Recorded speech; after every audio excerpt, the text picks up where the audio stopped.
लोगों की ना इनकम और उनके लाइफस्टाइल के डिस्प्ले में बड़ा डिफरेंस है। अच्छा। इनकम हो रही है 30,000 रुपये, लेकिन इंस्टाग्राम पर रोज कभी स्विट्जरलैंड जा रहे हैं, कभी ऑस्ट्रेलिया घूम रहे हैं। तो स्वाभाविक सी बात है, कहीं ना कहीं ये डिफरेंस आ रहा है कि भाई ये पैसा कहाँ से आ रहा है 30,000 की नौकरी। देखिए, गवर्नमेंट शायद दो चीज़ें को ट्रैक करना चाहती है। गवर्नमेंट सोशल मीडिया के एक्सेस के थ्रू पहला ये जानना चाहती है कि भाई जो इनकम रिपोर्ट कर रहे हैं ITR फाइलिंग में वो सही है कि नहीं है। 0.5% एग्रीकल्चरल इनकम को ट्रेस कर लिया गया जो टॉप है, तो ऑलमोस्ट 30,000 करोड़ रुपीस तक का टैक्स मिल सकता ट्रैक हो सकता है। उसके बाद ड्रोन्स फैसिलिटीज आ गई जिससे काफ़ी चीज़ें ट्रैक होती है, सैटेलाइट के थ्रू से काफ़ी चीज़ें ट्रैक होती है। प्राइवेसी ऑलरेडी एक मिथ ही है। प्राइवेसी एक मिथ है हमारे देश में। अगर आपको कुछ भी लगता है इनक्रिप्टेड है, कुछ इनक्रिप्टेड नहीं है। तो आप उसको ध्यान रखो ना। जब एक मार्क ज़करबर्ग एक बार इंटरव्यू में था तो उनका लैपटॉप चालू हुआ था, लेकिन लैपटॉप के सामने उन्होंने अपने वेबकैम में स्टिकर लगाया हुआ था। मार्क ज़करबर्ग फेसबुक का मालिक, जब उससे पूछा गया कि भैया क्या सीन है, तो बोला भाई प्राइवेसी। तो उस बंदे को कुछ तो हमसे ज़्यादा ही पता है ना। कोई अगर आएगा, वो सामने कोई सेलिब्रिटी है, लेट्स से शाहरुख खान है, शाहरुख खान को आके वो नेगेटिव कमेंट इसलिए नहीं करेगा because he genuinely hates, but वो इसलिए करेगा क्योंकि उसको पता है लास्ट टाइम जब उसने कमेंट किया था तो उस पर एटलीस्ट 1000 लाइक्स थे। एक कंट्रोवर्सी हुई थी, एंड उस कंट्रोवर्सी के बाद that month was my highest paying month of the last 11 months. YouTube AdSense से नहीं, ब्रांड डील से। लोगों का ब्रांड्स खत्म हो जाएंगे, ब्रांड्स डबल ट्रिपल हो गए। आप लोन के एग्जाम्पल पे अपन लेते हैं, बहुत सारे लोग घर के लिए लोन लेते हैं। सो लोन मान लेते हैं गुड़गांव में किसी को कमीलियाज में लेना है, घर लेना है। कमीलियाज में तो घर ही 30 करोड़ से चालू होते हैं BHK, ठीक है। तो मान लेते हैं कि भाई कहीं से अपन ने सारा कुछ जुगाड़ लिया है और अपन बोलते हैं कि भैया 5 करोड़ रुपए का, भाई किस कोई है बड़ी पार्टी, चलो उसको सिंपल के लिए 1 करोड़ मानते हैं। 1 करोड़ का हमने लोन ले लिया, ठीक है। अब 1 करोड़ का लोन लिया for the sake of understanding. वैसे हाउसिंग लोन 8 से 10% के आसपास आता है, मैं बोलता हूँ 16% है। 16% पे आपने एक हायर लिया, क्यों? आपने बोला कि भाई मैं 30 साल तक मैं देता रहूंगा, ठीक है। अब आप मैथ्स का मजा देखना इसमें, कंपाउंडिंग पे 1 करोड़ रुपए लिया 16% पे। हमेशा कभी भी जो भी परसेंटेज हो 72 से उसको डिवाइड करो। मैं क्या कह रहा हूँ, आपकी सैलरी का सिर्फ 30% हर महीना आप लगाओ। कि यार मैं एक ज़माना था हम बड़ा पाव 3 रुपए में खाते थे, भैया तो वही इसी को तो इन्फ्लेशन बोलते हैं कि वो हो गया 15 रुपए 20 रुपए का। अब वो आपको 3 रुपए का नहीं मिलेगा। अरे मैं एक टाइम पर अंटी सोडा पीता था 1 रुपए का, भैया वो गया, वो अंटी सोडा का टाइम गया। अब मिनिमम उसका आधा ग्लास भी आपको 10 रुपए में मिलना है। कि जो अभी टैक्सेशन के बारे में बहुत डिस्कशन हो रहा है कंट्री में, एंड फाइनेंस मिनिस्टर्स की पॉलिसीज आई हैं। शी इज सेइंग कि हर आम आदमी का जो सोशल मीडिया है वो ट्रैक होना चाहिए, like WhatsApp, Instagram, so that हम टैक्स इवेजन को बचा सकें। कितना फीजिबल लगता है आपको ये? यार देखिए, जो ये पर्सनल डेटा का जो देखना वेखना वाली चीज़ है, ये अभी ऑफिशियली अनाउंस किया गया है। करेक्ट। वो तो शायद पहले से रहा होगा। So it is just like कि इस बार परमिशन ली गई है कि बॉस कि अब ताका झाकी होगी। इट्स लाइक बता दिया गया है, बट इससे पहले भी होती थी। सो जैसे हमारे इधर जैसे काफ़ी ज़्यादा इन्वेस्टिगेटिव एजेंसीज हैं, तो उनके पास राइट्स हैं कि अगर उनको किसी पे भी सस्पेशन हो तो वो काफ़ी सारी चीज़ें डेटा एक्सेस कर सकते हैं। जैसे इंटरेस्टिंग थिंग है कि हम लोग को लगता है व्हाट्सएप हमारा इनक्रिप्टेड है और हमारा डेटा सेफ है। अगर आप व्हाट्सएप पे डिलीट भी करते हो तो डिलीट फॉर ऑल 1-1.5 साल तक वो लोग रिट्राइव कर सकते हैं। That is the authority and the power which the government agencies have. So in fact in to a great extent ये भी शायद हो सकता है, I am not very sure, but सुनने में ऐसा भी आया है कि अगर सम एजेंसीज वांट कि आपके जो कॉल्स हैं उनको भी रिट्राइव करना है, पुराने वाले जितने भी पुराने हो वो सारे रिट्राइव हो सकते हैं, वो सुन सकते हैं, वो सुन कॉल्स सकते हैं, बिल्कुल। बट ऐसा होता था ना कि जैसे किसी पे सस्पेशन है, बट अब वो ऐसा सजेशन दे रहे हैं कि should be for all officially. यार वो हाँ, वो इसलिए हो रहा है बिकॉज लोगों की ना इनकम और उनके लाइफस्टाइल के डिस्प्ले में बड़ा डिफरेंस है। अच्छा। इनकम हो रही है 30,000 रुपये, लेकिन इंस्टाग्राम पर रोज कभी स्विट्जरलैंड जा रहे हैं, कभी ऑस्ट्रेलिया घूम रहे हैं। सो स्वाभाविक सी बात है, कहीं ना कहीं ये डिफरेंस आ रहा है कि भाई ये पैसा कहाँ से आ रहा है 30,000 की पर नौकरी। इन्फ्लेशन तो बढ़ता जा रहा है, भले लोगों की लाइफस्टाइल हो सकता है कई बार वो सोशल मीडिया पे जानबूझ के भी दिखाना चाहते हैं फैंसी लाइफस्टाइल की, कॉम्प्लेक्सिटीज बहुत क्रिएट हो गई हैं उनके अंदर, तो गवर्नमेंट उस चीज़ को ट्रैक करना चाहती है। देखिए, गवर्नमेंट शायद दो चीज़ें को ट्रैक करना चाहती है। गवर्नमेंट सोशल मीडिया के एक्सेस के थ्रू पहला ये जानना चाहती है कि भाई जो इनकम रिपोर्ट कर रहे हैं ITR फाइलिंग में वो सही है कि नहीं है। अच्छा। Because of all the income tax payers केवल 3% लोग प्रॉपर टैक्स भर रहे हैं, ओनली 3%। ओनली 3%, और इसलिए बर्डन मिडिल क्लास पे सबसे ज़्यादा आता है, ना लोअर क्लास पे ना अपर क्लास पे। तो पहला गवर्नमेंट शायद ये निकालना चाहती है। इंटरेस्टिंगली इसका दूसरा तरीका उनके पास ये भी हो सकता था कि भाई सारे पैन कार्ड का एक्सेस है। आप अगर सीधे जाके देखो, जैसे आई डोंट नो आपको पता होगा कि नहीं, लेकिन अगर सिर्फ 0.5% एग्रीकल्चरल इनकम को ट्रेस कर लिया गया जो टॉप है, तो ऑलमोस्ट 30,000 करोड़ रुपीस तक का टैक्स मिल सकता है, ट्रैक हो सकता है बिल्कुल। ओनली एग्रीकल्चर एग्रीकल्चर तो मतलब हम ये दिखा रहे हैं कि सिर्फ 0.5 से 1% वाले लोग जो एग्रीकल्चर कर रहे हैं वो 30,000 करोड़ रुपए साल के कमा रहे हैं। अगर उसी को ट्रैक किया जाए, क्योंकि पहले भी ये चीज़ें रिपोर्ट की गई है। फॉर एग्जांपल आपकी इंडस्ट्री से ही एक बहुत बड़े स्टार हैं, उन्होंने एक बार income tax as a farmer file किया हुआ था कि भाई ज़मीन खरीदी हुई है। एक और बड़े स्टार, उनकी बेटी ने 13 करोड़ के घर खरीदे थे। तो आप नाम थोड़ी बताएंगे। नाम तो मैं लेता ही नहीं हूँ। वो लोग कमेंट्स में गेस कर लेंगे। सो इस हिसाब से काफ़ी सारी चीज़ें हो चुकी है। तो पहली चीज़ तो ये हो गई, और दूसरी चीज़ गवर्नमेंट शायद ये देखना चाह रही है कि आजकल ये जो सोशल मीडिया के जैसे मैंने बात करी है कि इतना ज़्यादा जो फ्लेम पॉइंट लाइफस्टाइल दिखाई जा रही है, तो कहीं लोगों के पास इलीगल सोर्सेज ऑफ इनकम तो नहीं बन रहे हैं कि भाई कोई हवाला के थ्रू ट्रांजैक्शंस कर रहा है और उसके बाद वो बाहर जाके घूम रहे हैं, या फिर कोई इलीगल तरीके से पैसा रूट कर रहा है थ्रू इंटरनेशनल कंट्रीज। तो ये दो चीज़ों को ट्रैक करने के चक्कर में कर रहे हैं। Correct. तो यार देखो, बेसिकली और प्राइवेसी नाम की चीज़ तो वैसे भी हमारे देश में कुछ होती नहीं है। मतलब government and authorities have all the access to all the information. अगर किसी को लगता है कि नहीं मैं कहीं पे कोई चीज़ छुपा के रख रहा हूँ, कोई है भाई, कुछ नहीं है। आज मल्टीपल थिंग्स है। आर्टिफिशियल इंटेलिजेंस से तो और चीज़ें आसान हो गई हैं। उसके बाद ड्रोन्स फैसिलिटीज़ आ गई जिससे काफ़ी चीज़ें ट्रैक होती है। सैटेलाइट के थ्रू से काफ़ी चीज़ें ट्रैक होती है। प्राइवेसी ऑलरेडी एक मिथ ही है। प्राइवेसी एक मिथ है हमारे देश में। अगर आपको कुछ भी लगता है इनक्रिप्टेड है, कुछ इनक्रिप्टेड नहीं है। आप कोई भी कुछ भी बात कर रहे हो, किसी से जानू शोनू भी कर रहे हो, वो भी सबको पता है। पता है। सिंपल सी बात है जी। तो अभी जब बट ये टेक्नोलॉजी जब से इतने हावी होने लग गई, तब से लोगों को ये समझ में आने लग गई, ये हो तो बहुत सालों से ही रहा होगा कहीं ना कहीं, है ना? बिल्कुल, आप उसको ध्यान रखो ना। जब एक मार्क जकरबर्ग एक बार इंटरव्यू में था, हाँ। तो उनका लैपटॉप चालू हुआ था, लेकिन लैपटॉप के सामने उन्होंने अपने वेबकैम में स्टिकर लगाया हुआ था। मार्क जकरबर्ग फेसबुक का मालिक, जब उससे पूछा गया कि भैया क्या सीन है, तो बोला भाई प्राइवेसी।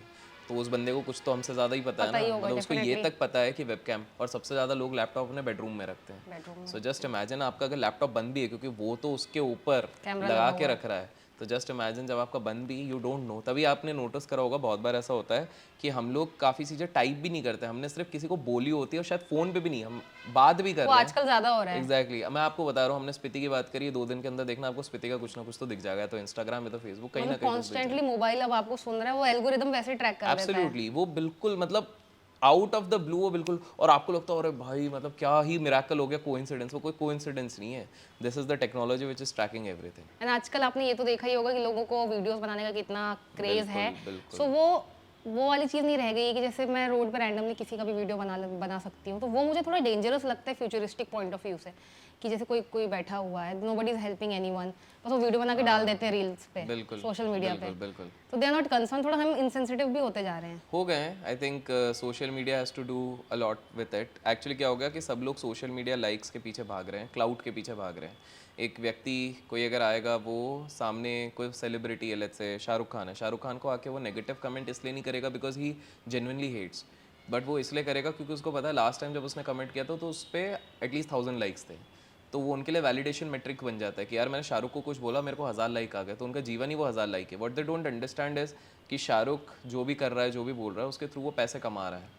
वो हर जगह से ब्रांडिंग पा रहा है, सब कुछ पा रहा है, आपको कुछ नहीं मिल रहा है। तो लोगों की लाइफ इतनी नैरो डाउन हो गई है कि मतलब इसलिए आप देखोगे काफ़ी सारे सिचुएशंस है। अभी हाल फिलहाल में 2-3 किस्से आए थे कि एक लड़की ने अपने हस्बैंड को, जो कि लड़की रील्स बनाती थी, उसने अपने हस्बैंड का मर्डर कर दिया। और एग्जैक्टली बिकॉज उसका husband was not something on reels and all, but उसका एक और बॉयफ्रेंड बना था जो कि रील्स बनाता था।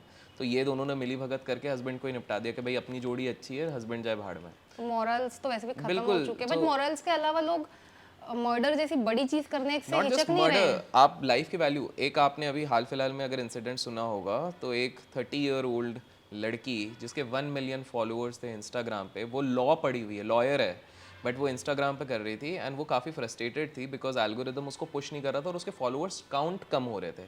तो वो हमेशा अपने जीजू को ये बोलते थे कि जीजू अगर मेरे 1 मिलियन से कम हो गए तो मैं क्या करूँगी। उसके जीजू हमेशा समझाते थे बिकॉज वो वेल एजुकेटेड थे कि ये एंड ऑफ द लाइफ नहीं है, social media is just a part, तू कर लेगी और कुछ नहीं, तू लॉयर है भाई, तू इतनी पढ़ी लिखी है, बहुत चीज़ें कर सके। एट द एंड उसने क्या किया, बिकॉज वो इतना फ्रस्ट्रेट हो गई, विद इन 3 मंथ्स देख के कि मेरे फॉलोअर्स नहीं बढ़ रहे, सुसाइड कर लिया। द रीसेंट न्यूज़, ये जो एक influencer she was, I got it. So just imagine कि हम लोगों ने ये वैनिटी मैट्रिक्स को इतना ज़्यादा सीरियसली लेना शुरू कर दिया। मेरा तो एक ही कंसेप्ट है कि लेट्स से अगर आपके 1 मिलियन हो जाए, 10 मिलियन हो, 50 million, you should be grateful. But at the end अपने आप से पूछो कि कल को अगर आपकी हेल्थ खराब हो गया, आप हॉस्पिटल में एडमिट हो गए, ये 10 मिलियन में से कितने लोग वहाँ पे खड़े होंगे? And you will get the answer other than 4 और 5, कोई भी नहीं होने वाला। This is the harsh reality. सबकी अपनी लाइफ है। एक आध दिन भले ही सब खड़े हो जाएं, मोर्चे पे खड़े हो जाएं, सब कुछ हो जाए, तो रेगुलरली आपके वही माता पिता, आपकी फैमिली, क्लोज फ्रेंड्स, इसके अलावा और कोई रहना, और स्पाउस, इसके अलावा कोई नहीं रहेगा। तो अभी अभिषेक आप कैसे डील करते, because you have certain number of followers, एक पॉपुलैरिटी है आपकी, लोग आपको जानते हैं यार, तो how you deal with social media पे अगर आप हो तो आपको थिक स्किन तो होना पड़ेगा। आपको ये चीज़ समझनी पड़ेगी कि आप हर चीज़ को दिल पे नहीं ले सकते हो। Obviously it takes time to create that sort of thick skin. आपको ये चीज़ समझनी पड़ेगी कि मेरे 3 कंसेप्ट हैं।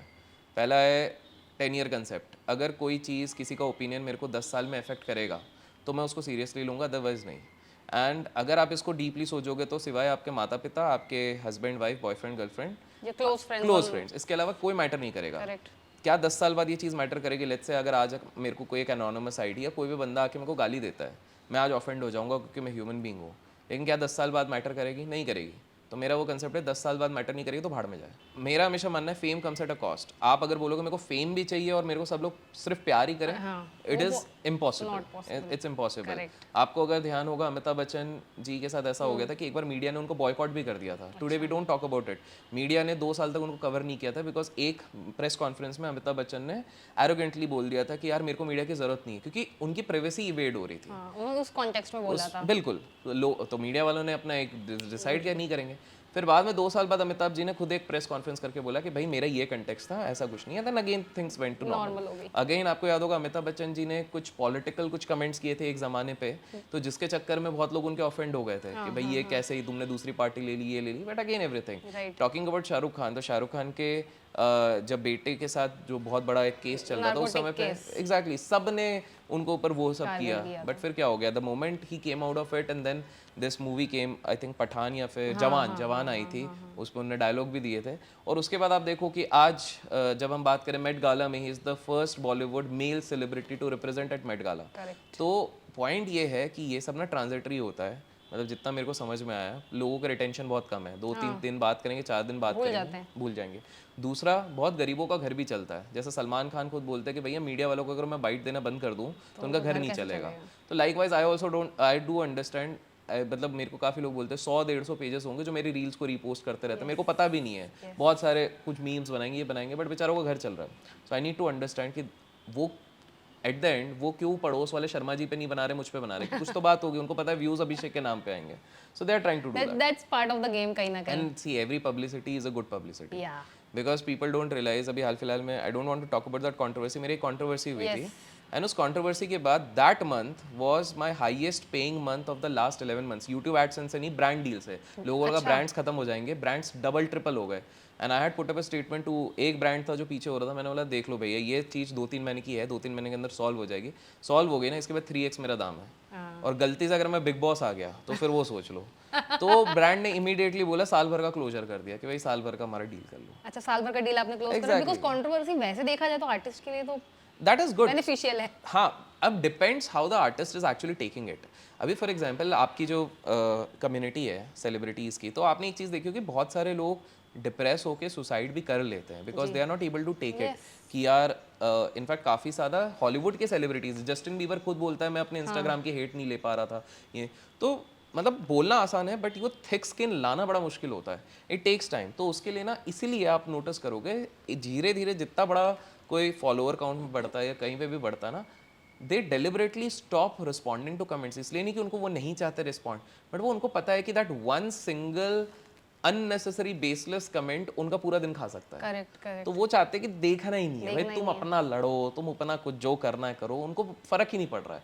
वो अपना आएंगे, वो अपना एक फोटो डाल देंगे और वो निकल जाएंगे। So because mental health is a very big issue. देखो एक आर्टिस्ट के लाइफ में उसको अपना डील्स भी करना है, उसको अपना आर्ट को भी क्राफ्ट बढ़ाते जाना है, कंपटीशन है, तो वो अपने आप पे अगर फोकस छोड़ के दूसरे पे फोकस करेगा, उस व्यक्ति पे जिसका ओपिनियन ना मैटर करेगा 10 साल बाद, ना वो उसको पर्सनली जानता है। और मेनली आपको समझना पड़ेगा कि मेन जो भी लोगों को हेट आता है ना, it is not from their core audience. बहुत कम होता है, कॉन्ट्रोवर्सीज हो गए that is different, it is usually because of algorithm. क्या होता है, अगर आप वायरल हो गए तो आपको हेट मिलेगा। क्यों? क्योंकि वायरल कब हो रहा है कि लेट्स से आपकी ऑडियंस, एग्जांपल लेते हैं कि आपकी ऑडियंस है सिर्फ फिल्म इंडस्ट्री वाली, ठीक है। अब फिल्म इंडस्ट्री में आपने एक चीज़ बोल दी कि भाई यहाँ पे वेप करना एक नॉर्मल चीज़ है, एग्जांपल लेते हैं, ठीक है। अब मान लो यही वाली चीज़ जब एल्गोरिदम पुश कर रहा है और ये पहुंच जाता है बहुत सारे एनजीओस को और हेल्थ कॉशियस, और ये आपने जब बोला वेप करना नॉर्मल है तो वो इसको ऐसे लेंगे, प्रियंका ने बोला है वेप नॉर्मल है, ये तो नॉर्मलाइज कर रहे हैं, तो वहाँ से हेट आएगा। सो एल्गोरिदम क्या करता है, वो पुश करता है ऐसे ऑडियंस को जो आपकी कोर ऑडियंस है ही नहीं, तो वो समझेगी नहीं। अभी फॉर एग्जांपल मैं अगर किसी को बोलूँगा कि भाई साल में स्टॉक मार्केट में 15% का रिटर्न इज गॉड, अब यही वाली चीज़ इसे 18-19 साल के बच्चे को चले जाएगा जिसके दिमाग में ये है कि मैं अपने कॉलेज से 12 लाख की सीटीसी मिनिमम लेके निकलूंगा, चाहे वो टायर 2 सिटी से ही हो, और जिसके दिमाग में है कि भैया महीने का 10 लाख कमाना तो ईजी है, वो तो ऑफेंड ही होगा ना, तो भैया ऐसा कैसे बोल दिया 15%। So the algorithm is actually pushing it. तो आपको वो समझना है, आपको फेम चाहिए तो you have to have a thick skin. Shahrukh Khan का बस एक फाइनल एक स्टेटमेंट बोलूंगा। शाहरुख खान ने एक बार प्रीति जिंटा को ये बोला था, प्रीति जिंटा ने यही सवाल पूछा था कि भाई शाहरुख जी आप को इतना लोग इतना कुछ बोलते रहते हैं बुरा भला कि आप अगली लुकिंग है, आप तो स्मोक करते रहते हो, आपको नहीं लगता? तो शाहरुख ने एक सिंपल सी चीज़ कही थी कि भाई देखो मेरा ना एक सिंपल सा, मैं अपने काम पे पूरा फोकस्ड हूँ, मैं काम के अलावा कुछ इसलिए नहीं करता हूँ क्योंकि खाली दिमाग शैतान का घर है। दूसरा, मेरे लाइफ में सिर्फ कुछ लोग मैटर करते हैं, मेरी वाइफ, मेरे बच्चे, मेरी क्लोज फैमिली, मेरे क्लोज रिलेटिव्स। इसके अलावा कौन, अगर कोई मेरे पास अच्छा बोल रहा है इट इज़ गुड, कोई बुरा बोल रहा है इट इज़ गुड, मुझे उनसे कोई मतलब नहीं। ये वाला अगर माइंडसेट हर एटीट्यूड हर आर्टिस्ट ले आए। अब आप खुद सोचो, सलमान खान भी कहीं ना कहीं ये एटीट्यूड रखता है। I know you are a good fan of Salman, तो सलमान भी वही एटीट्यूड रखता है। वो मतलब वो ये नहीं है कि भाई मेरे को अशनीर ने कभी कुछ बोला है तो वो रोज ये लेके बैठेंगे, हाँ लेकिन मौका मिलेगा तो वो जवाब दे तो देंगे। जवाब दे देंगे। जैसे अशनीर आए उनके उस पे, अशनीर इतनी ज्यादा उन्होंने ड्रामाबाजी करी हर जगह, ये वो जैसे बिग बॉस में गए आपको भी पता है क्या हुआ, वो क्लिप हर जगह चली थी। सो द पॉइंट इज कि थिक स्किन रखना जरूरी है किसी को भी, अगर आर्टिस्ट बनना है, सोशल मीडिया पे आना है, कहीं पे भी आना है। दूसरी चीज है अपने आप पे फोकस करो, बिकॉज दूसरे पे फोकस करके आपका आर्ट ही नीचे जा रहा है, अपने आप पे फोकस करो। तीसरी चीज है be happy if people are talking about you. अभी बीच में ये अभी 2-3 दिन पहले हो गया था जब हम ये शूट कर रहे हैं, विराट कोहली ने गलती से एक सेलिब्रिटी का, एक इन्फ्लुएंसर की पोस्ट को लाइक कर दिया। उसके बाद वो इन्फ्लुएंसर के 1.5 मिलियन फॉलोअर्स भी बढ़ गए सिर्फ लाइक की वजह लाइक से। लेकिन लोगों ने बवाल मचा दिया कि भाई तुम शादीशुदा और तुम लड़की की लाइक क्यों कर रहे हो इस चीज पे। अब भाई वो इंसान है, उसने, विराट कोहली ने अपने स्टोरी पे भी लिखा कि कुछ एल्गोरिदम हाँ, मैंने वो पोस्ट देखी थी कि एल्गोरिदम की वजह से कुछ हुआ है। But the point is just imagine, वो लड़की को भले ही लोग कुछ भी बोले, विराट कोहली को कुछ फर्क पड़ रहा है? भाई साहब विराट कोहली वो क्रिकेटर है जिसको एक इंस्टाग्राम पोस्ट के 15 करोड़ रुपए मिलते हैं। तो वो भाई तुम कुछ भी बोल लो उस बंदे को, उसको फर्क नहीं पड़ता। सो द पॉइंट इज कि this is a part and parcel of the entire this thing. आप इसको एम्ब्रेस करो, कंस्ट्रक्टिव क्रिटिसिज्म लो, बट बाकी चीजों को इग्नोर करो। करेक्ट, वेरी वेल सेड अभिषेक। वो तो बिल्कुल हम एग्जीक्यूट भी करने की कोशिश करेंगे। अब हम लोग आते हैं, जैसे कि अभी स्टॉक मार्केट की बात आपने करी, तो अभी जो करंट सिचुएशन है स्टॉक मार्केट की, इंडो पाक वॉर के बारे में भी हम जानते हैं, तो क्या इम्पैक्ट आपको लगता है आ सकता है? यार देखो, इसमें ना हिस्टोरिकल देखो, जब कारगिल वॉर हुआ था, सो कारगिल वॉर के होते होते निफ्टी 40% ऊपर चले गया, 40% ऊपर चलेगा जैसे जैसे। तो अभी क्या होता है, अनसर्टनिटी होता है, तो एक चीज़ होती है वोलेटिलिटी, वो बढ़ जाती है, क्योंकि लोगों को डर रहता है कि भाई कब बम नहीं गिर जाए, कभी ये ना हो जाए। मॉक ड्रिल्स हो रहे हैं काफ़ी जगहों पे, और इधर से उधर दोनों तरफ से रिटेलिएशन हो रहा है। तो कहीं ना कहीं वो अनसर्टनिटी एक शॉर्ट टर्म की रहती है, बट हिस्ट्री प्रमाण देती है कि हमारे पास इंडो चाइना वॉर भी हो गया, वियतनाम का वॉर भी हो गया, इसके बीच में इतने सारे वॉर्स हो गए, रशिया यूक्रेन हो गया है, और अब ये वाली चीज़ है। Historically it has been proven कि मार्केट अगर इस समय पे डिप का अपॉर्चुनिटी कभी भी देता है तो वो एक बहुत ग्रैबिंग अपॉर्चुनिटी होता है, बिकॉज इवेंचुअली इंसान हो या फिर मार्केट हो, वो ऊपर ही जाता है अंत में। तो आपको ये चीज़ समझनी पड़ेगी कि कहीं ना कहीं ये जो सारी सिचुएशन हो रही है इसमें आपको पैनिक नहीं करना है। दूसरी चीज़, आप जैसे मैंने कारगिल वॉर का आपको स्टार्ट्स बताया, 40% ऊपर चले गया था, तो आपकी हिस्ट्री ये चीज़ बता रही है कि ये पैनिक के टाइम पे आपको मौका मिलेगा। तीसरी चीज़ आपको ये चीज़ समझनी है कि ये जियोपॉलिटिकल टेंशन्स आने वाले समय पे और बढ़ेगा और वॉर्स के सिचुएशन और बढ़ेंगे, बिकॉज कहीं ना कहीं इनसिक्योरिटी सारे नेशंस के बीच में फैल चुकी है। बट दैट बीइंग सेड, कहीं ना कहीं इंडिया बहुत हद तक स्मार्ट प्ले कर लेता है, बहुत जगह। हाँ, मतलब ये बहुत लोगों को कॉन्ट्राडिक्टरी लगेगा, लेकिन स्मार्ट प्ले कर लेता है। फॉर एग्जाम्पल, अभी बीच में जब डोनाल्ड ट्रम्प ने टैरिफ वॉर चालू किया था, मोदी जी ने कोई स्टेटमेंट ही नहीं दिया, क्योंकि उनको पता है अगस्त में एक बायलैटरल ट्रेड है यूएस के साथ, तो मैं ज़्यादा पंगे क्यों लूँ। फिर जब डोनाल्ड ट्रम्प का वापस स्टेटमेंट आया तो उन्होंने क्या बोला, 3 कंट्रीज जिनने रिटेलिएट किया था, चाइना हुआ था, कनाडा हुआ था और एक था, मैं उनके टैरिफ और बढ़ा दूंगा, बाकी सबको मैं नॉर्मल 10% पे रखूंगा। सो इंडिया प्लेड स्मार्ट, 26 का 10% वापस हो गया, बोले हाँ ठीक है अपन ने कुछ, तो वहाँ पे पॉलिसी मेकर्स ने स्मार्ट खेला। Even at this point of time देखिए अभी अगर जवाब नहीं देते तो जनता में आक्रोश बहुत था, तो वो कहीं ना कहीं जान के भी वो चीज़ करनी पड़ रही है कि भाई अगर नहीं दिया जाए, आई नो काफ़ी सारी जान इस पे रहती हैं, तो वो करना पड़ा। बट कहीं ना कहीं मेरे को लगता है पॉलिसी मेकर्स थोड़े से तो स्मार्ट हैं, ऑफ कोर्स। और ठीक है कुछ गलत डिसीजंस भी होते हैं, वो सबका अपना अपना पर्सपेक्टिव है, बट कहीं ना कहीं वो डिसाइड सही से करते हैं। तो ओवरऑल मैं कहूँगा कि ये इंडो पाक वॉर के कारण स्टॉक मार्केट से आपको एनकैश करने की जरूरत नहीं है। इनफैक्ट अगर मौका मिले तो आप SIP बढ़ा दो, ओके। क्योंकि पैसा दिवाली में नहीं दिवाले में बनता है। क्योंकि हम लोग इस टॉपिक पे ही हैं, अभिषेक, SIP और SWP के बारे में, तो आप थोड़ा सा बेसिक्स में कुछ can you make us understand about this? यार देखो SIP सिस्टमैटिक इन्वेस्टमेंट पोर्टफोलियो होगा, SWP में स्विचिंग होता है। तो SIP क्या होता है कि भाई आपने डिसाइड किया कोई म्यूचुअल फंड क्या होता है, म्यूचुअल फंड बहुत सारे, अब देखो मेरे पास अगर मान लो लिमिटेड पैसा है, मेरे पास मान लो 1000 रुपये है, अब 1000 रुपये में जाके मैं इन्फोसिस नहीं खरीद सकता, TCS MRF ये तो बिल्कुल नहीं खरीद सकता। तो ये 10-15 कंपनीज का एक एवरेज निकाल के अगर उसके मेरे को थोड़ा सा यूनिट दे दे कि आप 0.00001% के ओनर बन सकते हो, तो आई विल बी हैप्पी। 1000 रुपये दो हर महीने। तो SIP एक सबसे स्टैंडर्ड रूट होता है किसी भी जॉब होल्डर के लिए या प्रोफेशनल को जो अपनी करियर में एक्टिव इनकम पा रहा है, उसको SIP पे जाना चाहिए हर महीने 1000-2000 अपनी सैलरी के हिसाब से। एक थंब रूल बना सकते हैं कि एक बार थोड़ा स्टेबलाइज हो गया, ज़्यादा लोन वोन नहीं है, तो अपनी सैलरी का या अपने इनकम का एटलीस्ट 30% आप SIPs में डाल दो, उसको डाइवर्सिफाई करो। That is a different story कि आप कुछ ब्लू चिप्स में डालोगे, ब्लू चिप म्यूचुअल फंड्स में डालोगे, आप स्मॉल कैप में डालोगे, आप कुछ अच्छे मैनेज्ड म्यूचुअल फंड्स में भी डाल सकते हो। For example Parag Parikh, disclaimer कोई बाय सेल नहीं है, बट हाँ उनका प्रूवन है, because right from their inception 19% का CAGR है, जो आज तक किसी ने भी नहीं दिया हुआ है। या राइट फ्रॉम इंसेप्शन, मतलब कितने सालों से, 3 डिकेड का एक्सपीरियंस है उनके मैनेजमेंट को, तो कहीं ना कहीं विच इज़ वेरी गुड। 19%, काफ़ी सारे म्यूचुअल फंड्स तो निकल जाते हैं। सो SIP क्या होगा कि हर महीने सिस्टमैटिक इन्वेस्टमेंट सिस्टम एक फॉलो कर रहे हो, धीरे धीरे करके हर महीने आप कर रहे हो, एक फिक्स है, एक फिक्स है। correct. SW पे क्या होता है, स्विचिंग क्यों हो जाती है, बिकॉज बेसिकली लेट्स से आप कर रहे हो and then suddenly one fine day you realise कि यार अब ब्लू चिप्स बहुत परफॉर्म कर गए हैं, अब कहीं ना कहीं इसको मेरे को या तो डेट फंड्स में ट्रांसफ़र कर देना चाहिए, या तो फिर मेरे को इसको ट्रांसफ़र कर देना चाहिए अपने इस चीज़ पे क्या बोलते हैं अपने स्मॉल कैप में कर देना चाहिए। तो आप वहाँ पे स्विच कर देते हो उस चीज़ पे, कॉस्ट आपका लगता है उस पर, लेकिन आपको ये चीज़ समझनी है, मेरा अगर पर्सनल ओपिनियन लोगे कि SIPs are always better irrespective of कोई भी मार्केट हो, बिकॉज हमारा मार्केट, हम जब सोते भी हैं जगते भी हैं, 15 साल का रिकॉर्ड है, हर 15 साल में हम 15% के CAGR से ग्रो करते हैं। द पॉइंट इज कि हमको उधर टिके रहना है। लास्ट 5 साल बहुत ज़्यादा फेवरेबल रहे हैं, तो लोग बावले हो चुके हैं कि भैया कोविड ना, आफ्टर कोविड बिल्कुल, तो लोगों ने डाउन साइकिल देखा नहीं है, वोलेटिलिटी देखी नहीं है। मेरा ये मानना है कि वैल्यूएशंस काफ़ी ज़्यादा पीक हुई हैं, तो जिस तरह का परफॉर्मेंस लास्ट 2-3 साल में है, वैसा एक्सपेक्ट नहीं करने चाहिए लोगों को कि हम बहुत ज़्यादा पीकड आउट हैं। US वाले पैसा थोड़ा सा निकाल रहे हैं क्योंकि डोनाल्ड ट्रम्प की पॉलिसीज उधर के लिए फेवरेबल हो रही हैं, तो ऑब्वियसली पैसा उधर ही जाता है जहाँ पैसा बनेगा, तो वो लोग वहाँ पे पैसा शिफ्ट कर रहे हैं। तो अकेले हम लोग मिलकर DIIs लोग, डोमेस्टिक इंस्टीट्यूशनल इन्वेस्टर्स या म्यूचुअल फंड सब उठा के नहीं रख सकते, बैलेंस रख सकते हैं। सो मेरा ये मानना है SIPs आप कंटिन्यू कीजिए, 15 साल का एक नजरिया रखिए। 15 साल बहुत लोगों के लिए बहुत ज़्यादा हो गया भैया, 15 मिनट लोग नहीं रुक रहे हैं, 15 साल की बात हो रही है, अटेंशन स्पैन। एग्जैक्टली। बट मैं ये, आप SIP को ना कभी भी गरज के पैसे से मत करो। SIP आप सोचो कि आपके पैसे आ ही नहीं रहे, सबसे ऐसे ही सोच के SIP करो। आपकी सैलरी अगर 50,000 है, सारे खर्चे अगर 30,000 है, 20,000 बच रहा है, सब कुछ मिला विला के सेविंग आपकी 10,000 बच गई।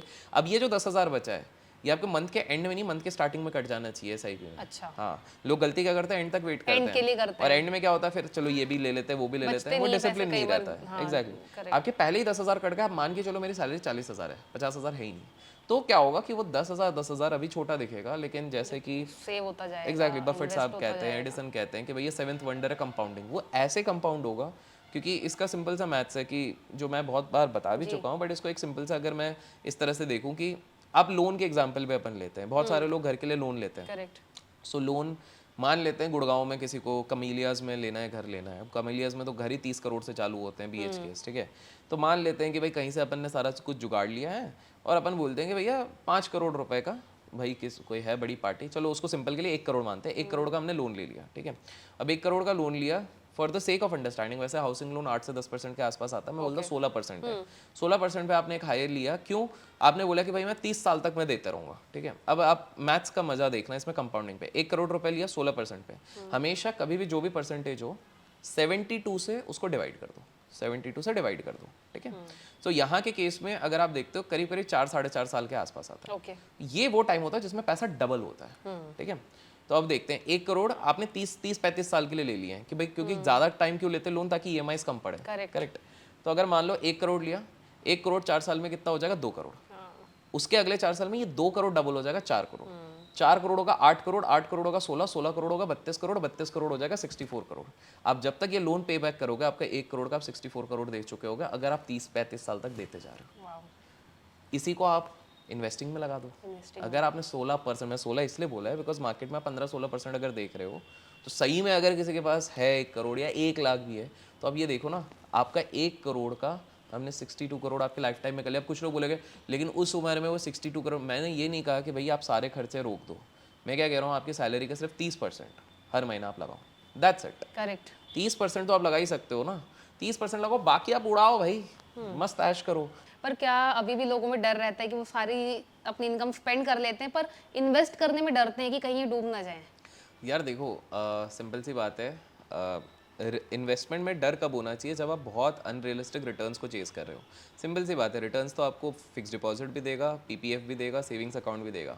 अब रिस्क के अनुसार ही होता है। सेविंग्स अकाउंट आपको 2-2.5% क्यों देता है? क्योंकि सबसे कम रिस्क है, बैंक में आपने डाला है, बैंक रेगुलेटेड है, आरबीआई द्वारा बचा हुआ है। फिर उसके बाद दूसरा होता है फिक्स डिपॉजिट, क्योंकि उसमें एक लंबे टेन्योर के लिए आप बचा के रखते हो, तो कहीं ना कहीं हल्का सा रिस्क बढ़ जाता है, लेकिन वो भी आपको 6 से 7.5% दे देता है। फिर उसके बाद हो गया पीपीएफ हो गया। पीपीएफ थोड़ा सा रिस्क होगा कि 15 साल तक का लॉक इन, 8 साल का लॉक इन, इस तरह से आप लॉक इन कर रहे हो, तो वो कहीं ना कहीं उसमें इसलिए 8-8.5% हो जा रहा है। तो आप क्या देख रहे हो, जैसे जैसे रिस्क बढ़ रहा है आपका रिटर्न बढ़ रहा है। सो पॉइंट है कि 6-6.5% से महंगाई बढ़ रही है।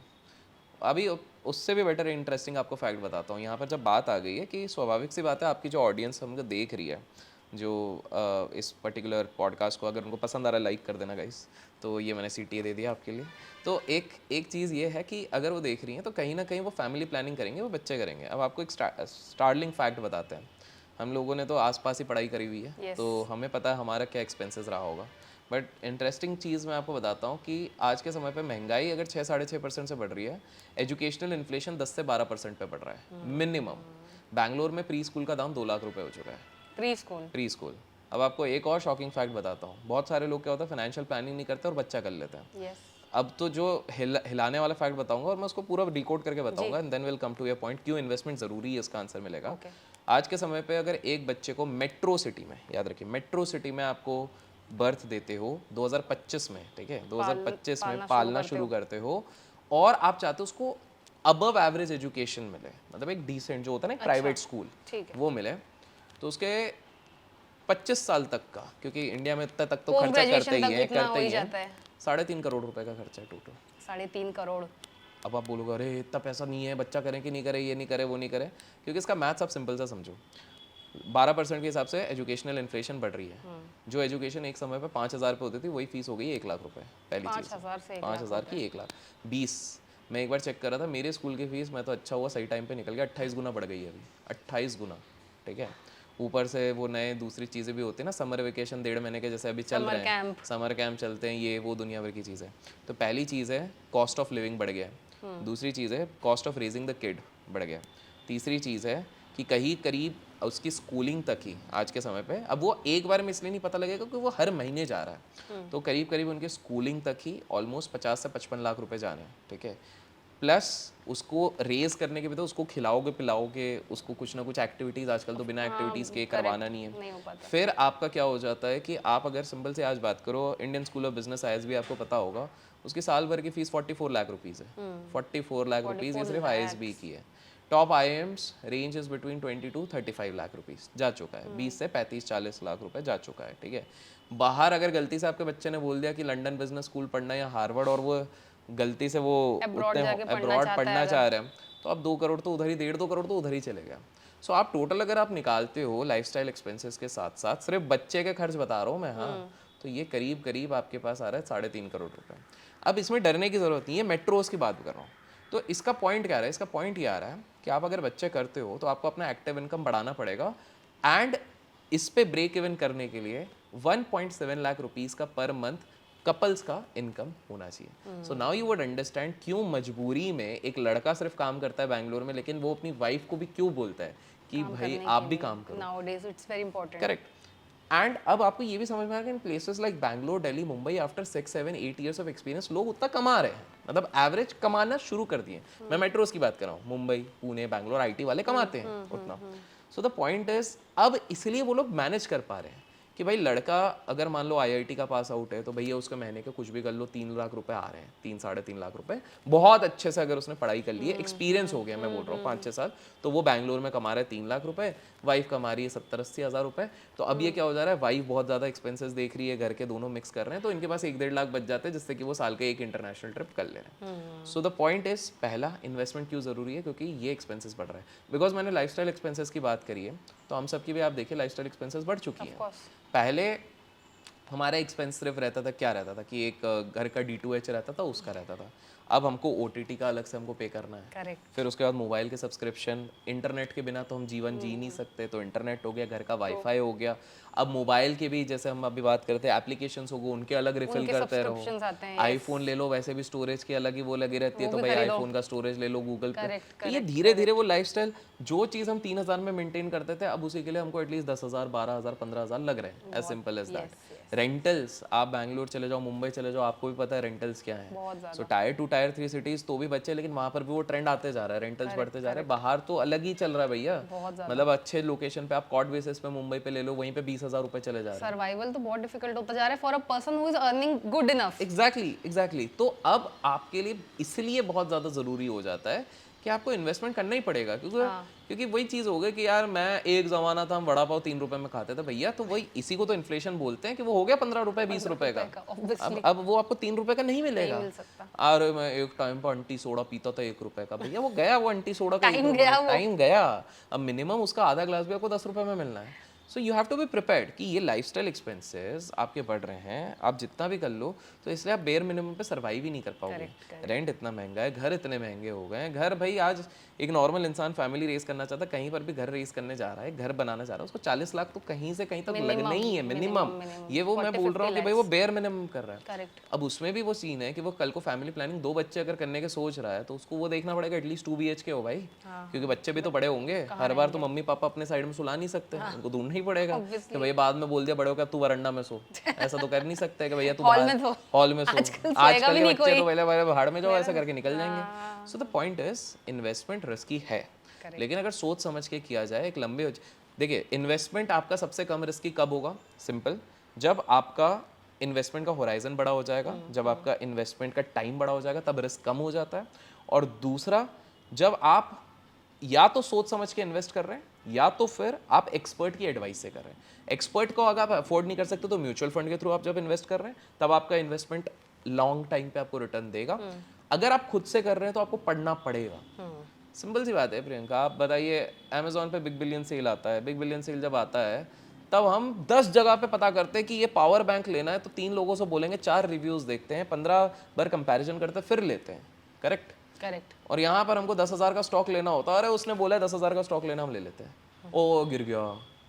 आप खुद सोचिए, तो इसमें गलती किसकी है? गलती एक आम इंसान की है कि भाई आप छोटी से छोटी चीज़, सब्जी लेने के लिए जाते हैं, वो 20 रुपए के नेगोशिएशन में हम आधा घंटा लगा देते हैं, लेकिन एक स्टॉक के लिए हम लोग बस किसी ने बोल दिया, कहीं पे पढ़ लिया, हम ले लेते हैं। उसके लिए भी उतनी डीप स्टडी चाहिए और उतना नॉलेज चाहिए। अगर इतना आसान होता तो मुकेश अंबानी, धीरूभाई अंबानी, गौतम अडानी ये कुछ नहीं करते, ये बैठ के बस अपना एक लैपटॉप लगा के हुदा का अकाउंट खोलते और उसके अंदर ट्रेड ही करते रहते हैं। इतना अगर आसान होता, दे नो कि भैया बिजनेस बनाना बहुत ज़्यादा ज़रूरी है। तो इसीलिए मेरे हिसाब से कि अगर स्टडी किया जाए, इन्वेस्टमेंट में रिस्क होता है, लेकिन लॉन्गर होराइजन होगा तो उतना रिस्क नहीं है। आप कंसिस्टेंटली इन्वेस्ट करो, लॉन्ग टर्म के लिए इन्वेस्ट करो और डाइवर्सिफाई करो। अगर स्टॉक में करो तो एक ही स्टॉक में क्यों इन्वेस्ट करो? भाई मान लो पैसा किसका डूबा, एक इंडिविजुअल है जिसने सिर्फ लगाया था ये सोच के कि दिल्ली में ब्लू स्मार्ट बहुत बढ़िया चलता है, तो मैं सिर्फ जेंसोल के स्टॉक पे लगा देता हूँ पैसा। 7 साल से बहुत बढ़िया कंपनी कर रहे हो, उसने सिर्फ जेंसोल में अपना सारा पैसा लगाया। जब ऊपर जा रहा था तो पार्टी भी कर रहा था कि भैया चलो पार्टी कर रहे हैं, गोवा जा रहे हैं, ये कर रहे हैं, वो कर रहे हैं। और एक इंडिविजुअल था, उसने बोला कि हाँ सही तो है जेंसोल, थोड़ा सा उस पर लगाया, लेकिन उसको थोड़ा सा डर था, तो उसने बोला कि नहीं मेरे घर पर आज पुताई चल रही, किसका लगा? एशियन पेंट लगा, तो उसने एशियन पेंट पे भी लगा दिया। तो उसने बोला कि भाई रोज के रोज नहाना तो पड़ता है, खाना तो पड़ता है, हिंदुस्तान यूनिलीवर के प्रोडक्ट्स तो मैं यूज़ करता हूँ, तो उसने उसमें भी लगा दिया। फिर उसने बोला कि भैया मैं चाय किसकी पीता हूँ, टाटा की। नमक किसका कर रहा हूँ, टाटा का। गाड़ी के साथ, चलो टाटा के भी। अब क्या होगा, वो जिसने जेंसोल पे लगाया उसने एक टाइम पे अपने पोर्टफोलियो को 20 गुना होते हुए देख लिया होगा, लेकिन एट द एंड तो वो हो गया ना, नीचे आ गया। बट दूसरा वाला जेंसोल भले ही गया, लेकिन बाकियों ने तो संभाल लिया ना। तो पॉइंट ये है कि हमेशा अपने आप को डाइवर्सिफाई करके रखो, कभी भी 30 मार खान मत समझो, बिकॉज डिसरप्शन करना कोई बड़ी बात नहीं है। आप खुद देखो 2020 के पहले इंडस्ट्रीज कैसे डिसरप्ट हो जाती हैं। चलो बचपन में चलते हैं, बचपन में अपन जाते थे, अगर कोई भी ट्यूशन व्यूशन कहीं पर भी जाता था तो एक पीले रंग का डब्बा रहता था, उसमें सब कॉइन डाल के हम फोन करते थे। अचानक STD PCO, अचानक से एक मोबाइल फोन आया, खत्म हो गया। फिर उसके बाद अगर अपन आगे बढ़ते हैं, अभी हाल फिलहाल में 2020 में लोग घर पे बैठे हुए हैं, क्या करे क्या करे क्या करे, मोटा भाई आए, जियो का उनने फ्री कर दिया, 1 साल तक फ्री रखा। एग्जैक्टली 150 MB पहले एवरेज कंजम्पशन था, 15 GB का एवरेज कंजम्पशन करवा दिया उन्होंने, डिसरप्ट ही कर दिया ना। लोग 2G 3G की बात कर रहे थे, अचानक से मोटा भाई है वो अलग ही 5G करवा दिया उन्होंने, तो वो पूरा डिसरप्ट कर दिया। तो डिसरप्शन तो कहीं से भी आ सकता है। अभी आप खुद देखो 3 साल पहले कोई आर्टिफिशियल इंटेलिजेंस की बात नहीं कर रहा था, अब चीजें इतनी आगे चल गई। आपको बताऊं डिसरप्टिव AI की बात हो रही है। चाइना में अगर आप जाते हो, आपको शॉपिंग करने जाना है, चलो आप इमेजिन करो हमारे शॉपिंग कॉम्प्लेक्स और उधर के शॉपिंग कॉम्प्लेक्स। चाइना में अगर आप जा रहे हो तो हमारे शॉपिंग कॉम्प्लेक्स में क्या, पहले आप बाहर जाओगे, स्कैनिंग होगी, फिर एक ट्रॉली लोगे, फिर ट्रॉली लेके इधर उधर घूमोगे, फिर उसके बाद सामान रखोगे, फिर उसके बाद 20 लोगों की लाइन होगी, क्योंकि पॉपुलेशन तो कम हो नहीं रही है। फिर उसके बाद आप वहाँ पे, ये भी ऑफ सीजन में बात कर रहा हूँ, दोपहर में अगर आप गए हो, अदरवाइज तो 50 की लाइन है। फिर उसके बाद आप सामान रखोगे, फिर वो चेक करेगा, फिर आप पेमेंट करोगे, फिर बाहर जाओगे, बाहर एक बार चेक किया, रसीद दिखाओ, फिर वो थप्पा लगाएंगे, फिर बाहर जाओगे, फिर ये दिन तो आपका चल ही जाता है। करेक्ट। चाइना में क्या हो गया, आप देखो परसेप्टिव है, डिसरप्टिव क्या, परसेप्टिव है। आप अंदर घुसोगे, कोई इंसान नहीं है, आपने ट्रॉली पे रखा, आपका फिंगरप्रिंट है, हेलो अभिषेक वेलकम, आप वापस आ गए हो। उसको आपका पैटर्न पता है कि हर बार आके ये हेल्दी फ्रूट्स खरीदता है, फूड्स खरीदता है, और उसको बजट भी पता है। आप बस बजट डाल दो कि भैया मेरा आज 5000 का बजट है, तो बोले अच्छा 5000 का बजट है, आप तो यूजुअली हेल्दी करते हो। लेफ्ट साइड में आप जाओगे तो टाइम कितना बचा, लेफ्ट साइड में जाओगे, वहाँ पर बढ़िया बढ़िया मशरूम्स आए हुए हैं। आगे जाओगे, वहाँ पर ओट्स आए, ओट्स में 20% का ऑफर चल रहा है। आपने परसेप्टिव वे को बोले कि भैया आप ओट्स बहुत खा ले, थोड़ा सा अनहेल्दी चलेगा यार, थोड़ा सा जिसमें ना प्रोटीन कम है वो भी करते हैं, फैट जिसमें। अच्छा राइट साइड में ये बढ़िया ऑफर चल रहा है, पहले आपको उसने पूरा गाइड कर दिया, आपने ये सब कर दिया, आपने घूम फिर क्या किया, आपका ट्रॉली पूरा गाइड कर रहा है आपके फिंगरप्रिंट से। अब वहाँ के आपके फिंगरप्रिंट या रेटिना स्कैन से ही आपका पेमेंट भी हो रहा है, क्योंकि आपका कार्ड उधर रजिस्टर्ड है, पेमेंट हो गया, आपकी ट्रॉली वहीं पर रखी, सामान उठाए निकल लिया, इंसान की जरूरत ही नहीं पड़ी। लाइक वाइज अगर आप देखोगे वहाँ के फ्यूल टैंक्स भरने के लिए, जब पेट्रोल करने जा रहे हैं, हमारे क्या प्रोसेस है, लाइन पे लगो, 15 लोग हैं, फिर फ्यूल वाला करेगा, फिर बोलेगा भैया खुले नहीं है मेरे पास, फिर उसके बाद जीपे करोगे, ये करोगे, फिर आप पंप करवाओगे। वहाँ पे रोबोटिक्स आ चुके हैं, वहाँ पे ऑलरेडी बीटा टेस्टिंग चालू हो चुके हैं। वहाँ पर आप जाओगे, गाड़ी पार्क करोगे, रोबोट अपने आप उस चीज़ को खोलेगा, वहाँ पे फिल करेगा, ये करेगा, निकल लेगा। हॉस्पिटल्स की अगर मैं चाइना की बात करूँ तो वहाँ पे तो नेक्स्ट लेवल चल रहा है। अभी क्या होता है, मान लो 100 बेड्स लगे हुए हैं, हमारे इधर किसी में अल्जाइमर का पेशेंट है, किसी में हार्ट का पेशेंट है, किसी में अलग है, तो क्या होता है हर जगह पर एक नर्स रहेगी, फिर दूसरा डॉक्टर उसको बताएगा कि पेशेंट को 1 बजे ये दवाई देना, 2 बजे, फिर इसके बाद वार्ड शिफ्ट। उधर कुछ है ही नहीं, उधर उन्होंने रूफ के ऊपर उन्होंने स्कैनर्स लगा दिए, AI जनरेटेड है। आपको पता है कि इस रूम पे अल्जाइमर का, इस रूम पे हार्ट पेशेंट है, इस रूम पे ये वाले पेशेंट है। जो उनका फार्मेसी है वहाँ पर बस एक बार में टोकन रख दिया जा रहा है वहाँ पे कि भैया ये सारे मेडिसिन है, वो अपने आप ऊपर से दीवारों से वो अपने आप सारे मेडिसिन जा रहे हैं। अच्छा अल्जाइमर वाले यहाँ पर आएगा, अल्जाइमर वाले के पास एक ट्रे खुल जाएगा, उधर है, कोई नर्स की जरूरत नहीं है, वो अल्जाइमर वाला लेगा करेगा। हाँ जहाँ पर बहुत ज़्यादा एक इंसान की इन्वॉल्वमेंट है वहाँ पर वो रखेंगे। हार्ट पेशेंट है, रेस्ट कर रहा है, बढ़िया, 2 बज गए हैं, 2 बजे एग्जैक्ट, तो डिले का भी चांस नहीं है। नर्स तो एक बार को 2 बजे का 2:15 भी हो सकता है कि यार मैं थोड़ा फोन पे बिजी हूँ। यहाँ चाइना कहाँ से 16 साल आगे निकल गई है हमसे। तो अभिषेक, जैसे कि आर्टिफिशियल इंटेलिजेंस की हम बात करें, ChatGPT अब आजकल लोग फ्रीक्वेंटली यूज करने लगे हैं, एंड बिल गेट्स के नाम पे हमने सुना था कि he has pass this statement कि ग्रेजुअली AI सारी जॉब्स खत्म कर देगा, ठीक है। तो AI एक तरीके से अगर हम पॉजिटिवली देखें, just like mobile and technology, तो उसके प्लस पॉइंट्स हैं कि बहुत स्मार्ट वर्क होगा और टाइम बचेगा, पर क्या उसका नेगेटिव इम्पैक्ट लोग ज्यादा देख रहे हैं क्या कि वो जॉब्स खत्म कर देगा? नेगेटिव इम्पैक्ट तो हो ही रहा है। IT वालों से, आपके दोस्तों से बात करो, सब बोल रहे हैं रिसेशन। अरे रिसेशन कुछ नहीं चल रहा है बॉस, आपने अपने स्किल्स को अपग्रेड ही नहीं किया है। देखो AI में भी ना 4 वो क्वाड्रेंट्स आ जाते हैं आर्टिफिशियल इंटेलिजेंस में। एक होता है कि मैनुअल वर्क सब रिप्लेस हो जाएगा, डेटा एंट्री गया, जॉब्स ही नहीं, कहाँ कॉलिंग्स गया, वो तो खुद ही बोल ले रही है, चैटिंग खुद AI है, क्योंकि 24 घंटे इंसान नहीं जग सकता, AI जगा हुआ है ना, और वो अपने आप को ट्रेन करते जा रहा है, हाँ इस तरह से बात करना है, इस तरह से बात करना है। तो मैनुअल जॉब्स तो चले गई। अब मैनुअल्स के साथ मैनुअल एंड रिपीटेटिव ये जॉब्स गई हैं, ठीक है। फिर एक होता है मैनुअल एंड कॉग्निटिव मतलब जहाँ दिमाग लगेगा, वहाँ पर आ गई नर्स आ गई। अब जैसे मैंने अल्जाइमर पेशेंट का एग्जांपल दिया, हो सकता है कुछ स्पेसिफिक केसेस में नर्स अभी भी लगेगी, ठीक है, कुछ केसेस में, क्योंकि वो हिल ही नहीं पा रहे हैं या किसी का बहुत ही फ्रैक्चर हो गया, तो वो वाली जॉब्स थोड़े टाइम तक बची रहेंगी, क्योंकि वहाँ पे थोड़ी सी चीज़ है। एट द एंड जो सबसे लीड करेगा AI के उसमें, वो है कॉग्निटिव एंड क्रिएटिव। क्योंकि एआई तो रहना है, अब आपको उसके साथ अडेप्ट करना है। अब क्या होगा कि जो व्यक्ति, अभी आप देख रहे होगे डीप फेक इतने होते हैं, मेरे ही इतने वीडियोस बनते रहते हैं, लोग कंफ्यूज होते रहते हैं कि भैया ये तो अभिषेक ने बोला है, जबकि मैंने बोला ही नहीं है। ऐसे ही मेरे दोस्तों के साथ भी होता है। सो सीन ये हो रहा है, ये डीप फेक एआई ये सारी चीज़ें। लेकिन जो क्रिएटिव बंदा होगा, क्रिएटिव बंदा कैसे होगा, लेट्स से आप एक कंटेंट क्रिएटर हो, आपको एआई का इस्तेमाल बहुत अच्छे से आ गया, तो अब आप देखो, आपका तड़का, आपका कंटेंट तो रहेगा, लेकिन आप बहुत सारे स्क्रिप्ट का ओवरव्यू एआई से निकलवा सकते हो। आप एआई इतना स्ट्रांग हो गया कि एडिटिंग स्किल्स भी दे दे रहा है, पॉजेस खुद काट देगा। आप एआई को प्रॉम्प्ट दोगे, भैया एआई प्रॉम्प्ट है कि भैया पॉजेस काट दे, वो पॉजेस काट दे रहा है। तो क्या हो रहा है कि जो नॉर्मल लोग थे, जैसे एडिटिंग टीम में अगर 5 लोग पहले लगते थे कि भाई एक है जो तू पॉज काटेगा, एक है जो तू सिर्फ फ्रेम सही करे, एक हो तो ग्रेडियंट है, एआई बोला मैं एक बार मैं कर दूंगा। तो कॉग्निटिव जो होंगे, डिसीजन मेकर्स होंगे, जो क्रिएटिव होंगे, जो एआई को गाइड कर देंगे कि बॉस मेरे को ऐसा ऐसा ऐसा ऐसा ये चाहिए, ये वाला प्रोग्राम चाहिए, ये, उन लोगों की जॉब बची रहेगी। जैसे क्रिप्टो हो गया या बिटकॉइन हो गया, आप सबसे बड़ी मिथ क्या है लोगों के दिमाग में इसको लेके? यार क्रिप्टो और बिटकॉइन को लेके सबसे बड़ा मिथ ये है कि ये इजी तरीका है पैसा बनाने का। आपको ये चीज़ समझनी पड़ेगी कि एट द एंड ये सब डिमांड एंड सप्लाई का खेल है। बिटकॉइन इसलिए वैल्यू में ज़्यादा बढ़ता गया बिकॉज सप्लाई कम है, डिमांड ज़्यादा है, प्योर इकोनॉमिक्स है, ठीक है। आपको ये चीज़ समझनी पड़ेगी, क्रिप्टो करेंसी की सबसे बड़ी मिथ होती है कि किसी भी क्रिप्टो कॉइन में आपने पैसा डाला तो 21 दिन में पैसा डबल, जो कि गलत है। बहुत सारे मीम कॉइन्स होते हैं, बहुत सारे ऐसे फालतू के कॉइन्स होते हैं जिसमें आप लोग पैसा लगाओगे, बहुत सारे बिलियनर उससे पैसा बना के निकल जाएंगे, आप लोग फंस जाओगे। पंप एंड डंप स्कीम्स कहते हैं इसको। तो इसकी काफ़ी ज़्यादा कहानी है। फॉर एग्जाम्पल, बिकॉज आपने क्रिप्टो की बात छेड़ी है, तो ये बिकॉज अनरेगुलेटेड होता है, बिकॉज क्रिप्टो करेंसीज मतलब डिसेंट्रलाइज, इसलिए कोई भी गवर्नमेंट, बड़ी गवर्नमेंट नहीं चाहती। इंडिया इसलिए बार बार कभी टैक्स लगा रही, कभी ये लगा रही है, क्योंकि वो चाहती नहीं है कि भाई इस तरह की कोई करेंसी आ जाए जिसमें हमारा कंट्रोल ना हो, डिसेंट्रलाइज।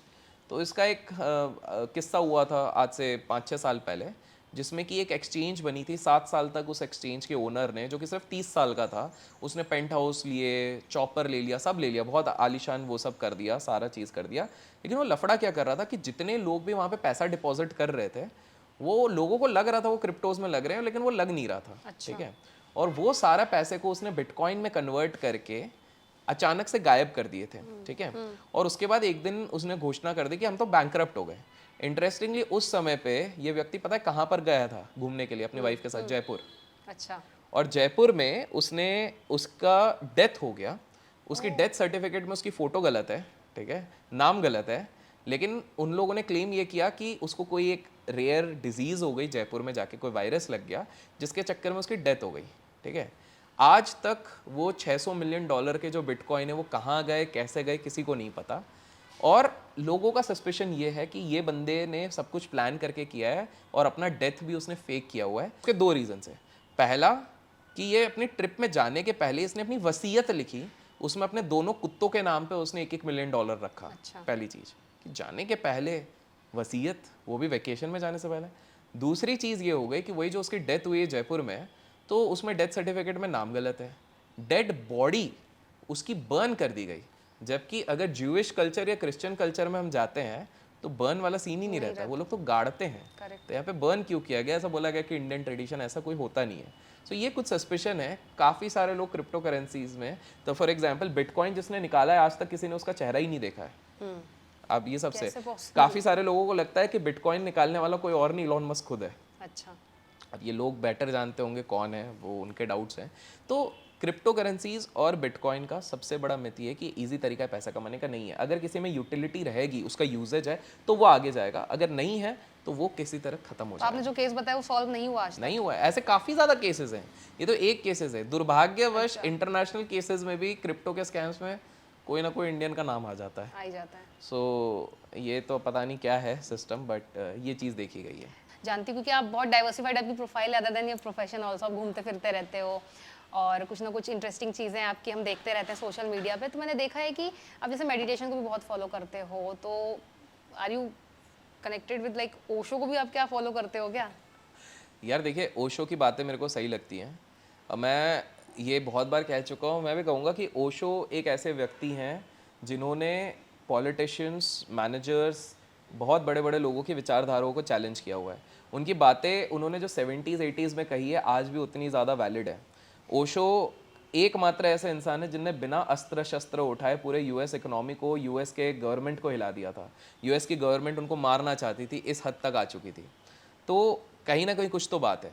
इवन टुडे आपको बड़े इंटरेस्टिंग चीज़ बताता हूँ, जितने बॉलीवुड सेलिब्रिटीज़ हैं सीक्रेटली या डिस्क्रीटली कहीं ना कहीं वो ओशो को सुनते हैं या मानते हैं। और ये तो आजकल आपको रील्स में दिख रहे हैं कुछ कुछ लोग ओपनली, बट वो लोग तो स्टाइल के लिए बोल रहे हैं।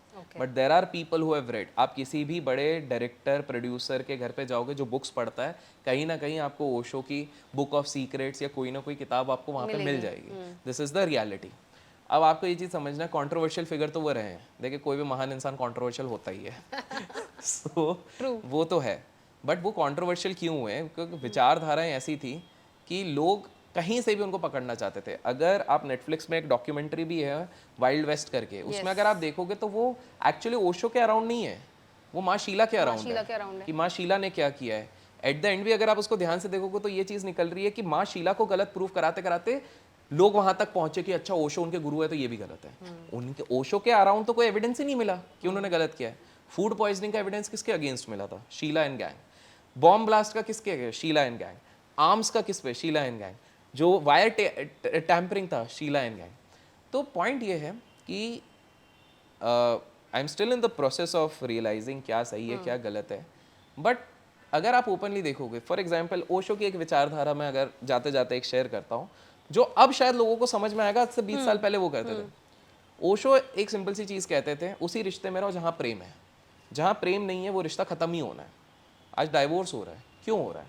क्योंकि उसमें प्रेम नहीं है। उसमें या तो मटेरियलिस्टिक नीड्स हैं, या तो शो ऑफ वाली नीड्स हैं, या तो लोग कंपल्शन में क्या बच्चा कर लिया, रह रहे एट द एंड डाइवोर्स ही हो रहा है ना। करेक्ट। ओशो तो ये बहुत पहले चीज़ कह चुके हैं।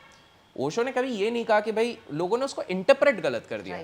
ओशो नेवर सेड कि आप दिन भर सेक्स करो। करेक्ट। ओशो ने ये कहा कि sexual energy is the biggest energy. इसको आप अगर इस तरह से समझो, जितने भी आर्टिस्ट हैं वो कहीं ना कहीं वो कहते हैं ना कि ये अंदर से आ रहा है, that is the sexual energy जिसको वो डाइवर्ट कर रहे हैं। इसलिए आप एक फैक्ट देखोगे, मैक्सिमम बिलियनर्स, मैक्सिमम आउटलायर्स की बात नहीं कर रहा हूँ, वो 44-45 के बाद बिलियनर्स बनते हैं। क्यों? क्योंकि by that time testosterone level down हो जाते हैं, आप सेक्सुअली आप एक्टिव उस तरह से नहीं रहते, तो आपकी सारी एनर्जी कहाँ चले जाती है? आपके काम में चले जाती है। And that is what gives you the result. तो लोगों ने इंटरप्रेट उनको गलत कर दिया, जिसके चक्कर में ही है। बट फैक्ट है कि किसी के जाने के अगर 25-30 साल बाद भी लोग आज भी किसी की बात कर रहे हैं, वो भी रेगुलर, आज भी अगर उनकी किताब पढ़ रहे हैं, भाई साहब 1.5 लाख किताबें उन्होंने अपनी लाइफ टाइम में पढ़ी है। कितने लोग पढ़ सकते हैं? पहला सवाल। कितने लोग ऐसे हैं जो किसी भी टॉपिक पे बोलने बोलो और ओशो बोल देते थे, किसी भी टॉपिक पे दुनिया से बोल दो वो बोल देते थे। कितने लोग ऐसे हैं जिनके शिविर में बिना सोशल मीडिया के, जब वो शिविर करते थे जबलपुर में, 10,000 लोग बैठते थे और पूरा सुनते थे। आज हम 5 मिनट किसी को सुनते रहे, यार चेंज करो। 3-3, 4-4 घंटे और लोगों के आंखों से आंसू आते थे अगर आप उस टाइम के वीडियोस देखोगे। सो द थिंग इज कि उनकी सोच धारा है। फॉर एग्जाम्पल जो उनका सेक्स वाला वो कंट्रोवर्सी हुआ था, Osho had a different perspective. उन्होंने इंडियंस को कभी नहीं बोला था, उन्होंने कहा था कि इंडियंस तो स्पिरिचुअली पहले से इवॉल्व हैं, तो उनको ये वाले पैटर्न से जाना जरूरी नहीं है। ओशो बोलते थे जिसको जिस चीज की जरूरत है अपन उसको वही देते हैं। सो वो जो एक वीडियो फुटेज लीक हुई थी जहाँ पे लोगों को इस तरह से देखा, तो वो सारे वेस्टर्न पीपल थे। करेक्ट। सो वो वेस्टर्न लोगों को उन्होंने इसलिए बोला क्योंकि वेस्टर्न लोगों को भाषा ही ये समझ में आती है, they are more towards sensual activities. Osho का सिंपल सा एक कहना था कि सेंसुअल एक्टिविटी इस लेवल तक कर लो कि तुम इसके ऊपर उठ जाओ। ही इज नॉट लाइक जिंदगी भर करो, एक बार आप उड़ गए। देखो सिंपल सा है प्रियंका, आपको मैं बताऊं कि अगर आपको मैं चीनी की बात करूं, आपको मैं सुबह भी चीनी खिलाऊं, दोपहर को भी खिलाऊं, मैं दिन में 5 बार चीनी खिलाऊं, 1 महीने तक ना आप चीनी से उठ जाओगे। That is what was his point, कि अगर आपको कोई चीज आपकी स्पिरिचुअल ग्रोथ में रुक रही है, उसको इतना करो कि आप उस चीज से उठ ही जाओ। और ये आपने भी नोटिस करोगे, हमने बहुत सारी चीजें तब छोड़ दी जब यार बहुत कर लिया यार, बहुत कर लिया। फॉर एग्जाम्पल अब मेरे लिए 5 star is not that important, इतना रुक लिया हो गए, उठ गए यार उस चीज से, नॉर्मल हो गए। अब उठ गए कि भैया अब तो अपन को वही चाहिए, ढाबे में बैठ के खाओ बढ़िया दोस्तों के साथ, उसी में मजा आता है, ऐसा मिला। तो वही चीज है। तो ओशो को बहुत मिस इंटरप्रेट किया, लोग कहेंगे पार्ट 3 तो हम उसमें ओशो पे और डिस्कस कर लेंगे, बट नेवर एंडिंग है। और ओशो को समझाना 2 शब्दों में बड़ा मुश्किल होता है। Abhishek, thank you so much for being on living unicorns and it was lovely having you again. और आई होप आपको भी एपिसोड बहुत अच्छा लगे, और एपिसोड अगर आपको अच्छा लगे तो प्लीज़ हमारे चैनल को ज़रूर सब्सक्राइब करिएगा। अभिषेक, जितनी भी बातें हमने करी, I think it was good insights, बहुत वैल्यूएबल थी एंड इन्फॉर्मेटिव थी। Thank you so much once again. Thank you so much and lovely meeting you again. Same here. Thank you so much, फिर मिलते हैं, बाय बाय।